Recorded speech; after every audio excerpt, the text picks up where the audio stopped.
این لباس جویسو برزیلیه.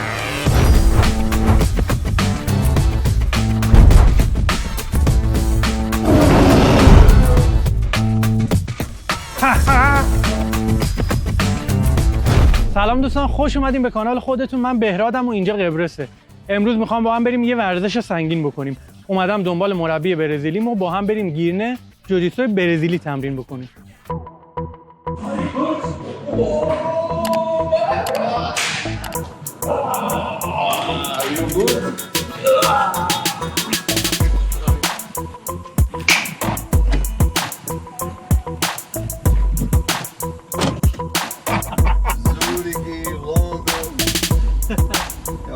agenda, Arash, uma agenda. Arash original, Cazaquistão,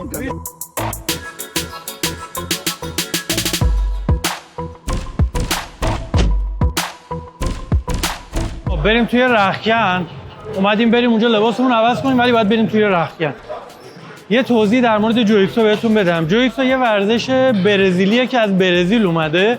عمده فعالیتش هم زمانیه که شما حریفتون میگیری و به زمین میزنی. تازه وقتی زمین میخوره تکنیکای جوجیتسو برزیلی شروع میشه. توی ایران تقریبا جوجیتسو برزیلی سال 89 بود که اومد. منم یکی از کسایی بودم که توی ایران جزو اولین کسایی بودم که اونجا فعالیت داشتم. توی ایرانم توی گراپلینگ مسئول کمیته گراپلینگ بودم، مسئول کمیته آموزش گراپلینگ بودم. یکی از مربیای جوجیتسو برزیلی بودم و اونجا جوجیتسو برزیلی رو شروع کردیم. قبل از جوجیتسو برزیلی من جودو کار می‌کردم و سالها، یعنی جودو کار می‌کردم و جوجیتسو ژاپنی که یه تفاوتایی با جوجیتسو برزیلی داره.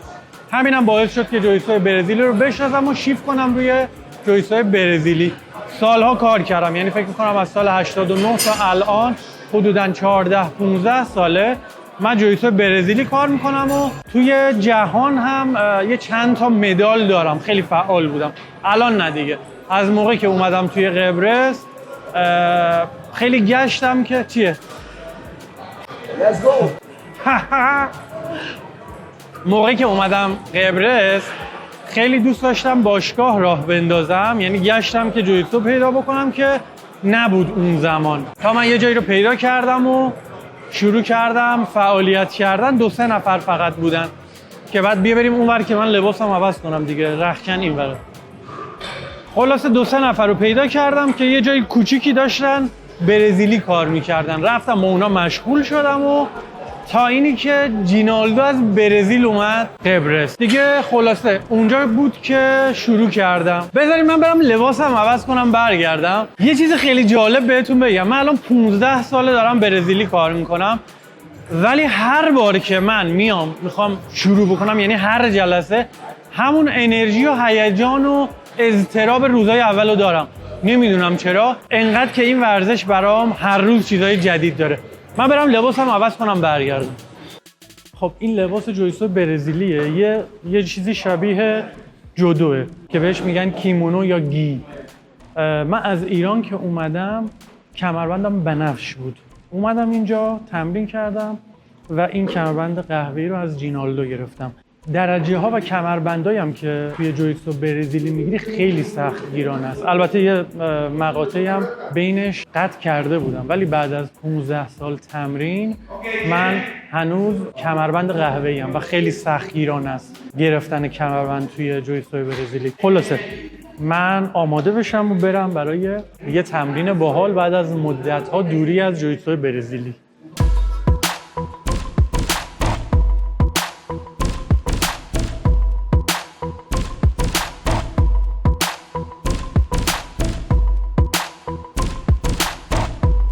یکی از سخت‌ترین رشته‌هایی که تا حالا کار کردم جوجیتسو برزیلیه. یعنی شما کافیه فقط 2 دقیقه تمرین بکنی، کاملا از نفس میفتی. برای یه آدم عادی بعید میدونم 30 ثانیه بتونه جوجیتسو برزیلی تمرین بکنه. داشتم میگفتم که جوجیتسو برزیلی اون اوایل که من اومده بودم نبود. یه دونه باشگاه رو پیدا کردم، 2-3 نفر توش تمرین میکردن و رفتم به همونا جوین شدم و تمریناتمون شروع کردیم تا یه مربی خارجی اومد. اونم دقیقا مربی که میخواستم. یه مربی اصیل که برزیلیه و جویسو برزیلی کار کرده. خلاص اومدم باهاش شروع کردم و روز به روز رشد کردم، ولی باز هم مثل زمانی که توی ایران بودم تمرین نمی‌کردم.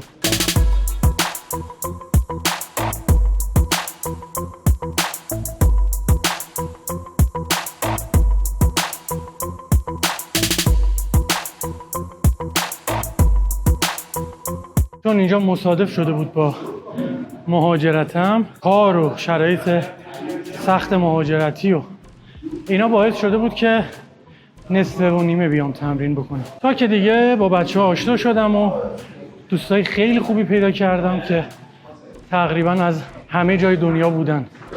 خیلی روسا اینجا تمرین می‌کردن، اوکراینیا تمرین می‌کردن، برزیلیا، خود قبرسی‌ها، ترکای ترکیه.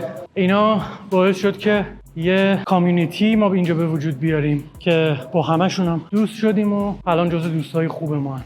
این مربی که باهاش اومدیم سمت گیرنه، اینجا کلاس یکی دیگه از مربیاست توی گیرنه، ولی مربی خودم سمت لانگ بیچ که برزیلی، همونطوری که گفتم اسمش هم جینالدو توی سمت لانگ بیچ فعالیت میکنه. اونجا باشگاهش رو داره. اگر دوست داشتین کسایی که توی قبرس هستید بهم پیام بدین که آدرسش رو بهتون بدم.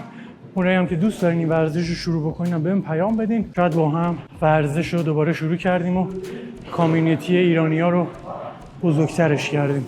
چون خودم اون اوایل اومده بودم خیلی دنبالش بودم که بتونم یه همچین باشگاهی رو پیدا کنم. سخت بود برام. ممکنه برای کسایی که تازه اومدن هم پیدا کردنش سخت باشه. برای همین بهم پیام بدین اگر دوست داشتین این ورزش رو شروع بکنید که اصلا با هم شروع بکنیم این ورزش رو. منم دوباره برگردم، چون الان تقریبا حدود 1.5 سال هست که امروز اولین جلسه که میام جویتسو تمرین میکنم.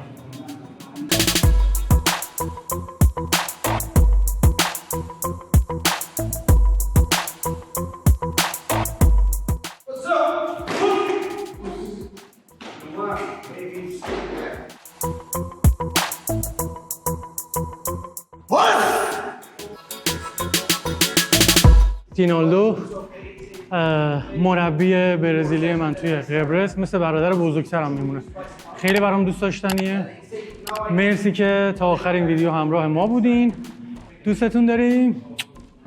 Thank you.